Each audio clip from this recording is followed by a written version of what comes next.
స్కూల్కి ఎందుకు వెళ్ళవు అని ఊరిలో అటూ ఇటూ తిరుగుతున్న ఒక బాలుడిని ప్రశ్నించాను.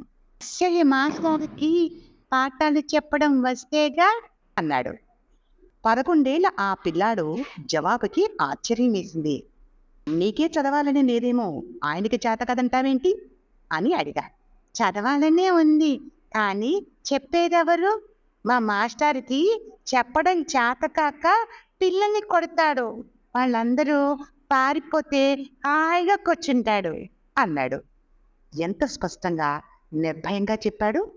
అతని నిజాయితీకి శంకించలేకపోయాను, కానీ అలాంటి టీచర్లున్నారని కూడా ఒప్పుకోలేకపోయాను. ఆయనకేమిటి లాభం అని అడిగా. చదువు చెప్పక్కర్లేదుగా, పైగా ఖాళీగా కూర్చుని సిగరెట్లు కాలుస్తూ ఊళ్ళో వాళ్ళ విషయాలన్నీ మాట్లాడతాడు అన్నాడు.